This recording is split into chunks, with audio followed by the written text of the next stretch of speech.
কবরে সাজদা করা শিরিক, কবরে টাকা পয়সা দান করা শিরিক, কবরে মানত করা শিরিক, শহীদ মিনারে ফুল দেওয়া শিরিক, জাতীয় দিবস পালন করা শিরিক, ভাষা দিবস পালন করা শিরিক, স্বাধীনতা দিবস পালন করা শিরিক, জাতীয় সঙ্গীত গাওয়া শিরিক, জাতীয় সংসদে কারো মৃত্যুর জন্য 1 মিনিট দাঁড়িয়ে নীরবতা পালন করা শিরিক।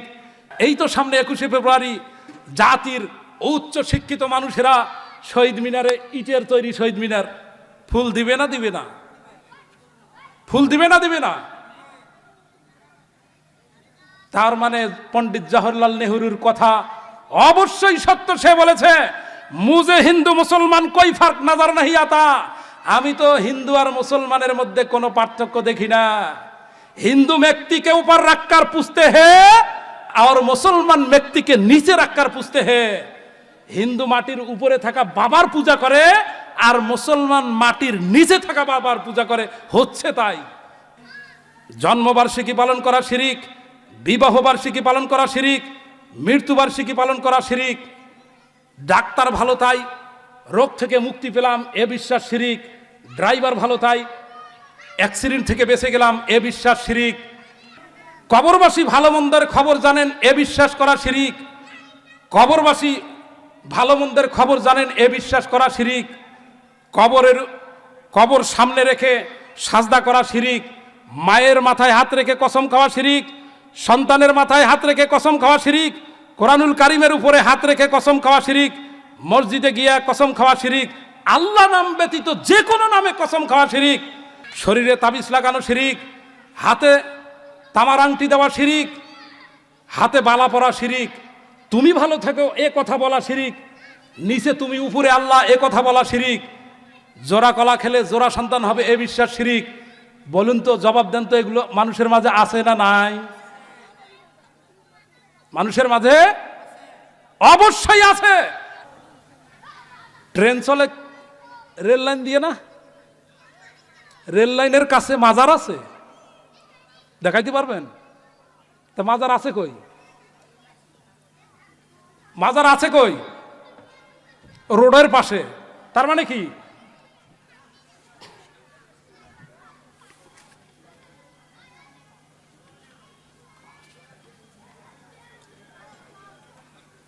তার মানে সম্মানিত উপস্থিতি, তার মানে মাজার আপনি দেখবেন, মাজার আছে কোথায়? রাস্তার পাশে, বিশ্ব রোডের পাশে, কিন্তু রেল লাইনের পাশে নাই। তার মানে রেল লাইনে রেল কি দাঁড়ায় টাকা পয়সা দান করবে? কিন্তু বাস দাঁড়ায় কিন্তু টাকা পয়সা দান করে, করে না? করে না? বাস দাঁড়ায় টাকা পয়সা দান করে। সম্মানিত উপস্থিতি, রাসূল আকরাম সাল্লাল্লাহু আলাইহি ওয়াসাল্লামের সাথে আল্লাহ তাআলার এত সম্পর্ক ভালো, এত সম্পর্ক ভালো থাকা সত্ত্বেও তিনি, আল্লাহ তাআলা ডাইরেক্ট রসুলকে শিরিকের ব্যাপারে সতর্ক করে দিলেন।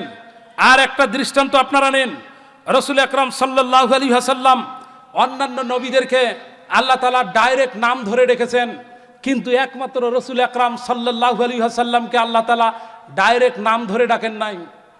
কিভাবে? কোরআনুল কারীম 2 নম্বর সূরা, সূরা বাকারা, আয়াত নম্বর 35, আল্লাহ বলেন, ইয়া আদম, হে আদম, আল্লাহ ডাইরেক্ট নাম ধরে ডাকলেন।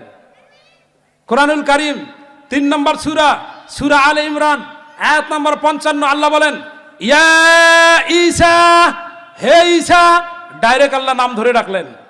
কোরআনুল কারীম 11 নম্বর সূরা, সূরা হুদ, আয়াত নম্বর 48, আল্লাহ বলেন, ইয়া নূহ, ডাইরেক্ট আল্লাহ নাম ধরে ডাকলেন, ইয়া নূহ। কোরআনুল কারীম 19 নম্বর সূরা, সূরা মারিয়াম, আয়াত নম্বর 7, আল্লাহ বলেন, ইয়া জাকারিয়া, হে জাকারিয়া, ডাইরেক্ট আল্লাহ নাম ধরে ডাকছেন, হে জাকারিয়া। কোরআনুল কারীম 19 নম্বর সূরা, সূরা মারিয়াম, আয়াত নম্বর 12, আল্লাহ বলেন, ইয়া ইয়াহিয়া, হে ইয়াহিয়া, ডাইরেক্ট আল্লাহ নাম ধরে ডাকছেন। কোরআনুল কারীম 27 নম্বর সূরা, সূরা নামল, আয়াত নম্বর 10, আল্লাহ বলেন, ইয়া মূসা, হে মূসা, ডাইরেক্ট নাম ধরে ডাকছেন। কোরআনুল কারীম 37 নম্বর সূরা, সূরা সাফফাত, আয়াত নম্বর 104, 105, আল্লাহ বলেন, ইয়া ইব্রাহিম, হে ইব্রাহিম। আল্লাহ ডাইরেক্ট নবীদের নাম ধরে ডাকলেন, কিন্তু নবী করিম সাল্লাল্লাহু আলাইহি ওয়াসাল্লামকে আল্লাহ তাআলা নাম ধরে ডাকেননি। সম্পর্ক কত ভালো! রাসূল আকরাম সাল্লাল্লাহু আলাইহি ওয়াসাল্লামকে আল্লাহ তাআলা গোটা কোরআনুল কারীমে একবারও ডাইরেক্ট নাম ধরে ডাকেন নাই। দলিল কোরআনুল কারীম 5 নম্বর সূরা, সূরা মায়দা, আয়াত নম্বর 67। আল্লাহ বলেন, ইয়া আইয়ুহার রাসূল। আল্লাহ বললেন না ইয়া মুহাম্মদ, হে মুহাম্মদ। আল্লাহ ডাইরেক্ট বললেন ইয়া আইয়ুহার রাসূল, অর্থাৎ তিনি সম্মানসূচক শব্দ ব্যবহার করলেন। আর একটা দৃষ্টান্ত নেন, কোরআনুল কারীম 8 নম্বর সূরা, সূরা আনফাল, আয়াত নম্বর 64। আল্লাহ বলেন ইয়া আইয়ুহান নবী।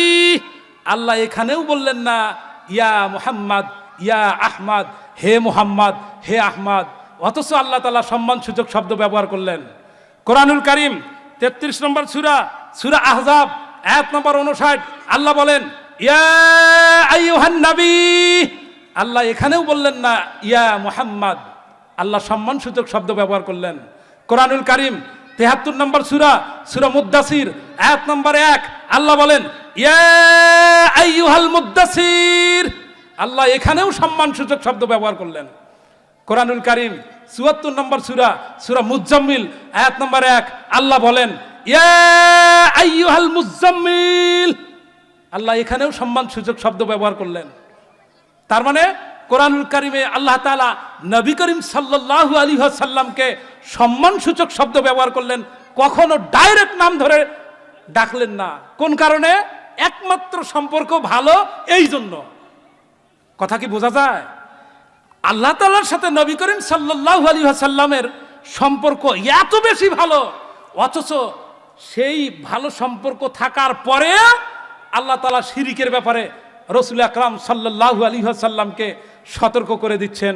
সতর্কবাণী আপনারা আমার কাছে শুনলেন, অথচ সেই শিরিককে আপনি আমি, শিরিক যে এত জঘন্য অপরাধ, সে অপরাধ আপনি আমি বুঝতেছি না। কোরআনুল কারীম 31 নম্বর সূরা, সূরা লোকমান, আয়াত নম্বর 13 এর শেষ অংশ। লোকমান আলাইহিস সালাম তার সন্তানকে উপদেশ দিয়েছিলেন, ইয়া বুনাইয়া, হে ছেলে, লা তুশরিক বিল্লাহি, লা তুশরিক বিল্লাহ, তুমি শিরিক করো না। ইন্না শিরিকা লাযুলমুন আযীম, নিশ্চয় শিরিক একটি মস্ত বড় জঘন্য অপরাধ। আপনি পিতা, আপনি তো নিজেই শিরিক বোঝেন না। না বোঝেন আপনি শিরিক, না বোঝেন আপনি তাওহীদ। নিজেই যেহেতু বোঝেন না, আপনার সন্তানটাকে আপনি কিভাবে উপদেশ দিবেন? আপনাকে বলছি, নসিহা করছি, আজকের মাহফিলের আলোচনায় আপনাকে নসিহা করছি, আপনার সন্তানকে আপনি কলেজে, বিশ্ববিদ্যালয়, ইউনিভার্সিটিতে পড়ান, আমি নিষেধ করছি না, কিন্তু আপনার সন্তানকে আপনি বাসায় এই শিক্ষা দিয়ে পাঠান। আম্মু, আব্বু, তুমি স্কুলে পড়তে যাচ্ছ, তুমি কলেজে পড়তে যাচ্ছ, তুমি তোমার আশেপাশে দেখবা টিচার যদি তোমাকে না মারে, তাহলে তুমি জাতীয় পতাকাকে স্যালুট দিবা না। টিচার যদি তোমাকে পানিশমেন্ট না দেয়, তাহলে তুমি জাতীয় সঙ্গীত গাইতে যাবা না। টিচার যদি তোমাকে না মারে, তাহলে তুমি শহীদ মিনারে ফুল দিবা না। আর যদি টিচার মারে, তাহলে তুমি জাতীয় পতাকাকে স্যালুট দিবা। টিচার যদি মারে, মারার ভয় যদি থাকে, তাহলে তুমি শহীদ মিনারে ফুল দিবা। কিন্তু দেওয়ার সাথে সাথে তুমি অন্তত পক্ষে আস্তাগফিরুল্লাহ, আল্লাহ ক্ষমা করো, আমি ভুল করলাম, আল্লাহ ক্ষমা করো, এই কথাটা বলে জমা করে রাখো, নিশ্চিত আল্লাহ ক্ষমা করবে। বুঝাইতে পারছি? কথা বুঝাইতে পারছি? বলেন, আমি কি কথা বুঝাইতে পারছি? বাচ্চাদেরকে তো স্কুলে পড়তে হবে, পড়তে হবে না? তো দেশের প্রেক্ষাপটে স্কুলে তো যেতে হবে। তো স্যার যদি পানিশমেন্ট দেয়, তাহলে আমাকে কি করতে হবে? স্যারের কথা মতো আমাকে জাতীয় সঙ্গীত, এই রবীন্দ্রনাথের, আপনারা কি জানেন রবীন্দ্রনাথের জাতীয় সঙ্গীত শিরকি কেন? এটা কি জানেন? এটা কি জানেন? ওমা তোমার আকাশ, ওমা তোমার বাতাস। মা কাকে বলছে জানেন? ওই যে মাটির তৈরি ওদের প্রতিমা আছে না, ওইটাকে ফলো করে বলছে ওমা তোমার আকাশ, ওমা তোমার বাতাস। কথা কি বোঝা যায়? এমনিতে কি ওই পণ্ডিত জওহরলাল নেহরু ওই কথা বলছিলেন? তার মানে হিন্দুদের আচরণও দেখছে, মুসলমানের আচরণও দেখছে, দেখার পরেই তো সিলেটের মাটিতে তিনি মন্তব্য করেছেন। কথা কি বোঝা যায়? তাহলে আপনার ছেলেটা, আপনার মেয়েটা, আমি চিন্তা করতেছি, আপনি যদি শিরিক বুঝে থাকেন, তাহলে ওই উপদেশ লোকমান আলাইহিস সালাম যেরকম তার সন্তানকে দিয়েছেন, আপনাকে ওই পথে হেঁটে আপনার সন্তানকে ওই উপদেশ দিতে হবে। বাবা তুমি স্কুলে যাবা ঠিক আছে, কিন্তু তুমি এই এই এই বিষয়গুলো এইভাবে সতর্ক থাকবা। উপদেশ কি পছন্দ হয় না? হয় না? আমি কি নিষেধ করলাম স্কুলে পড়া যাবে না? কিন্তু শহীদ মিনার বলেন তো কিসের তৈরি? মাটির তৈরি, ইটের তৈরি। আচ্ছা ওইটা কি সম্মান পাওয়ার যোগ্য? জাতীয় সঙ্গীত তো বললামই। আচ্ছা বলেন তো, আমার সোনার বাংলা, বোকা মুসলমান, রবীন্দ্রনাথ মুসলমানের শত্রু, রবীন্দ্রনাথ ঢাকা বিশ্ববিদ্যালয়ের শত্রু। ও যে কি অত বড় শত্রু জাতি এখনো বোঝে নাই। রবীন্দ্রনাথ আমার সোনার বাংলা বলছে, এই বাংলা না, তদানীন্তন সময়ের ওর বাংলা। কথা কি বোঝা যায়? আর সেই আমার সোনার বাংলা জাতির কচি কচি সন্তানদেরকে শিখাচ্ছে। ওই সন্তান আমার সোনার বাংলা বলতে ও বোঝে আমার সোনার বাংলা মানে এই ভূখণ্ড না। এই ভূখণ্ড অনুসরণ করে রবীন্দ্রনাথের ওই কবিতা লেখে নাই। রবীন্দ্রনাথ মুসলমানের শত্রু, ও আবার এই বাংলাকে ভালোবাসবে? এইভাবে আপনাকে আপনার সন্তানকে বুঝাইতে হবে। এইভাবে আপনার সন্তানকে বুঝাইতে হবে কোনটা শিরিক কোনটা তাওহীদ। তুমি স্কুলে পড়ো, সমস্যা নাই, কিন্তু তুমি চেষ্টা করবা জাতীয় সঙ্গীত যাতে গাওয়া না লাগে। একান্তই যদি গাইতে হয় সাথে সাথে অন্তত আল্লাহর কাছে জমা করবা, আল্লাহ আমি ভুল করলাম, তুমি মাফ করে দিও, নিশ্চিত মাফ হবে। কিন্তু আপনি ভুলও স্বীকার করলেন না, শিরিকও বুঝলেন না, তাওহীদও বুঝলেন না। কথা কি বোঝা যায়? প্রিয় উপস্থিতি, সাধারণত আমি আলোচনা আরো গোছালো করে থাকি, কিন্তু সামনে বুঝতেই তো পারছেন। কথা কি বোঝা যায়? আজকের এই মাহফিলে আমি যতটুকু আলোচনা করলাম, বলুন তো পৃথিবীতে মানুষ কর্তৃক যতগুলো পাপ আছে ওই পাপের মধ্যে শিরিক সবচেয়ে কি বড় পাপ? আপনারা কয়েকটা ভাষা মুখস্থ করেন। মানুষ কর্তৃক পৃথিবীতে যতগুলো পাপ আছে সমস্ত পাপের মধ্যে সবচেয়ে বড় পাপ শিরিক। শিরিক করলে মানুষের সবচাইতে আসল সম্পদ ঈমান। দলিল কোরআনুল কারীম 18 নম্বর সূরা কাহফ আয়াত নম্বর 107। আল্লাহ বলেন, ইয়া আইয়ুহাল্লাযীনা আমানু, আল্লাহ তাআলা বলেন মানে জান্নাত যাওয়ার প্রথম শর্ত হচ্ছে ঈমান। জান্নাত যাওয়ার প্রথম শর্ত কি? সেই ঈমান শিরিক করা মাত্রই ভেঙে যায়। তার মানে আপনার আমার আসল সম্পদ হচ্ছে ঈমান। শিরিক করলে ওই ঈমান কি হবে? ভেঙে যাবে। শিরিক করলে কি হবে? জান্নাত হারাম হবে। শিরিক করলে কি হবে? জাহান্নাম অনিবার্য। তাহলে শিরিক করলে জান্নাত হারাম, শিরিক করলে জাহান্নাম অনিবার্য, শিরিক করলে আপনার আমার আসল সম্পদ ঈমান ভেঙে যাবে।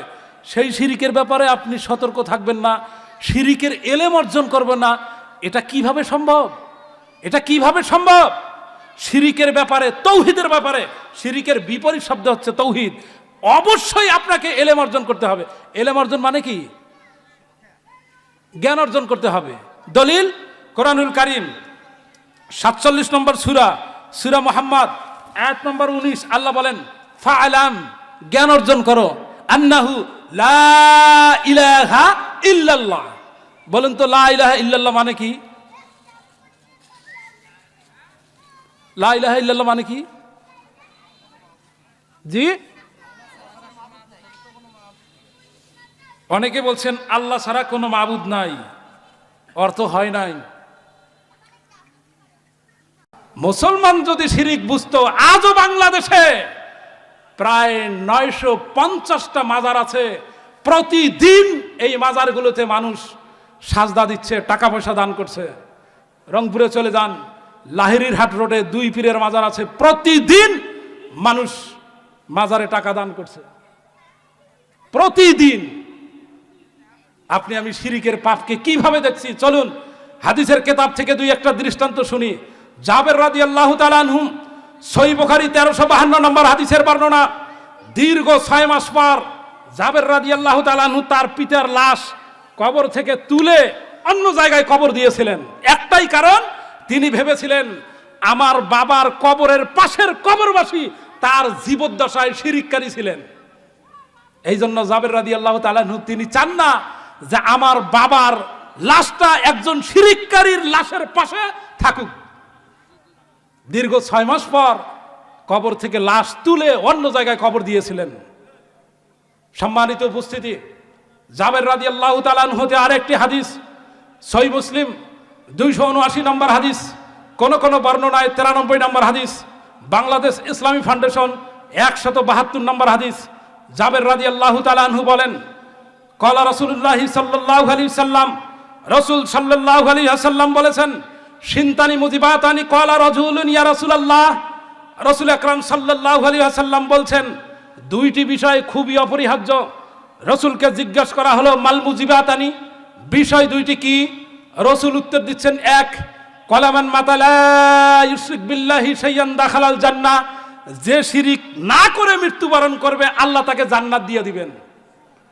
দুই, ওমান মাতা ইউশরিক বিল্লাহি শাইয়ান দাখালান নার, আর যে শিরিক করে মৃত্যুবরণ করবে সে জাহান্নামে যাবে। শিরিক কত মস্ত বড় জঘন্য অপরাধ। প্রিয় উপস্থিতি, আর একটা দৃষ্টান্ত নিন। আবু দাউদ 3540 নম্বর হাদিস, ইবনে মাজাহ 3889 নম্বর হাদিস, সহিহ মুসলিম 3687 নম্বর হাদিসের বর্ণনা। রাসূল আকরাম সাল্লাল্লাহু আলাইহি ওয়াসাল্লাম বলছেন, এটা হাদিসে কুদসি, ক্বালা আল্লাহু তাআলা, আল্লাহ তাআলা বলেন, ইয়া ইবনে আদম, হে আদমের সন্তানেরা, লাউ আতাইতানি গোরাবিল আরদি খাতায়া, তুমি যদি পাপ করো জমিন থেকে আকাশ পরিমাণ ভরপুর, আর ওই পাপের মধ্যে যদি শিরিকের পাপ না থাকে, আল্লাহ বলেন, লা আতাইতু বিহা গোরাবিল মাগফিরাতান, আমি আল্লাহ তাআলা তোমার এত পাপ ক্ষমা করতে যেই দয়ার প্রয়োজন ওই দয়া নিয়েই তোমার সামনে হাজির হব। কথা বোঝা যায়? জমিন থেকে আকাশ পরিমাণ ভরপুর পাপ করছেন, কিন্তু ওই পাপে শিরিকের পাপ নাই। এত পাপ ক্ষমা করতে যত দয়ার প্রয়োজন তত দয়া নিয়ে আল্লাহ তাআলা আপনার সামনে আমার সামনে হাজির হবে কিয়ামতের ময়দানে। এবার চলুন, দেশের এইখানেই শিরিক করা মানুষ আছে, আশেপাশে বাজারে অসংখ্য, বাংলাদেশে অসংখ্য মানুষ শিরিক করছে। দুই একটা দৃষ্টান্ত না দিলে বক্তব্য যথার্থ হবে বলে আমি মনে করি না। দৃষ্টান্ত এক, গিয়ে দেখবেন কোরআনুল কারীম 22 নম্বর সূরা, সূরা হজ, আয়াত নম্বর 62, আপনাকে লা ইলাহা ইল্লাল্লাহর অর্থ মুখস্থ করতে হবে, আল্লাহ ছাড়া অন্য কোন সত্য মাবুদ নাই। আল্লাহ নিজেই তার পরিচয় দিয়েছেন। মিথ্যা মাবুদ নাই ভাই, মিথ্যা মাবুদ নাই দুনিয়াতে। যারা মাজারে সাজদা করতেছে, বলেন তো সাজদা পাওয়ার হকদার কে? তাহলে মানুষ যদি আরেকজন কাকে সাজদা করে, তাহলে ও তো প্রভু বানাইছে তাকে, নাকি? যেই সাজদা পাওয়ার একমাত্র হকদার হচ্ছে আল্লাহ, আর সেই সাজদা অন্য কাউকে দিচ্ছে, তার মানে যে যাকে সাজদা দিচ্ছে তাকে সে প্রভু বানাইছে। এই জন্য আল্লাহ তাআলা তার পরিচয় তিনি ডাইরেক্ট নিজেই প্রকাশ করে দিচ্ছেন, আন্নাহু লা ইলাহা ইল্লাল্লাহ, জ্ঞান অর্জন করো, ফা'লাম, জ্ঞান অর্জন করো, লা ইলাহা ইল্লাল্লাহ, আল্লাহ ছাড়া অন্য কোন সত্য মাবুদ নাই। অন্য কোন কি সত্য মাবুদ নাই।